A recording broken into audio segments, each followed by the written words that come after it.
वायु से हमारा तात्पर्य हवा या पवन से। वायु से ही हमें ऑक्सीजन प्राप्त होती है जो पृथ्वी पर जीवन यापन के लिए सबसे जरूरी है।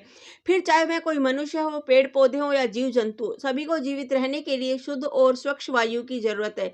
लेकिन क्या आज हम साफ हवा में सांस ले रहे हैं? हमें क्यों पेड़ पौधों से मिलने वाली प्राकृतिक ऑक्सीजन के बावजूद भी सिलेंडर वाले ऑक्सीजन की जरूरत पड़ती है? वायु प्रदूषण का अर्थ। वायु पृथ्वी पर जीवन का एक आवश्यक तत्व है।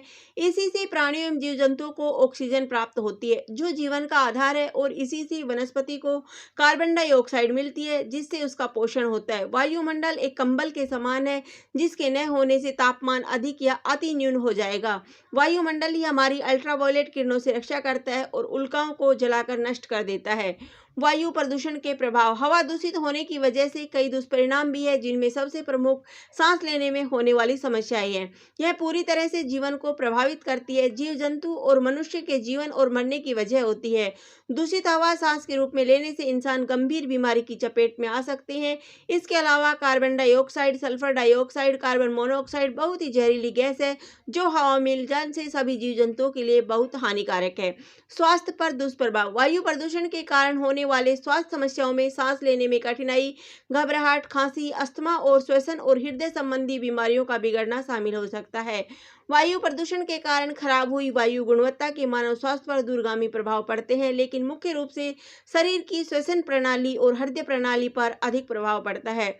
वायु प्रदूषकों के प्रति व्यक्ति विशेष पर पड़ने वाला असर। संपर्क में आने वाले प्रदूषक के प्रकार, उस वातावरण में बिताए गए समय, व्यक्ति की स्वास्थ्य स्थिति और आनुवंशिकी पर निर्भर करता है। वायु प्रदूषण के सबसे आम स्रोतों में निलंबित कण, ओजोन, नाइट्रोजन ऑक्साइड और सल्फर डाइऑक्साइड आदि होते हैं। घर के अंदर और बाहर वायु प्रदूषण की स्थिति के कारण होने वाली कुल मौतों को देखते हुए विकासशील देशों में रहने वाले 5 साल से कम उम्र के बच्चों पर सबसे अधिक प्रभाव पड़ता है। वायु प्रदूषण की प्रकृति। जीवमंडल का आधार वायु है।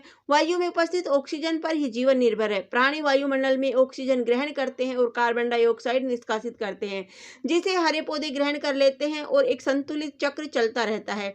किंतु इस संतुलन में उस समय रुकावट आ जाती है जब उद्योगों, वाहनों एवं अन्य घरेलू उपयोगों से निकलता धुआं एवं अन्य सूक्ष्म कण, विभिन्न प्रकार के रसायनों से उत्पन्न वैसीली गैस, धूल के कण, रेडियोधर्मी पदार्थ आदि वायु में प्रवेश करके स्वास्थ्य के लिए ही नहीं अपितु समस्त जीव जगत के लिए हानिकारक बना देते हैं। यही वायु प्रदूषण या वायुमंडलीय प्रदूषण कहलाता है। प्रदूषण रोकने के उपाय। वायु प्रदूषण को अगर समय रहते अनियंत्रित न किया गया तो यह पूरी मानव सभ्यता के लिए घातक साबित हो जाएगी। हम जो ईंधन इस्तेमाल करते हैं, अगर उससे प्रदूषित गैस निकलती है तो इसे कम से कम जलाने की कोशिश करनी चाहिए। कचरे को जलाने से अच्छा है कि उसे जमीन में किसी जगह से दफना दिया जाए। निजी वाहनों की संख्या दिन प्रतिदिन बढ़ती जा रही है, जिससे नियंत्रण करना जरूरी है। इसकी जगह अगर लोग पब्लिक ट्रांसपोर्टेशन का इस्तेमाल करें तो वह ज्यादा बेहतर होगा।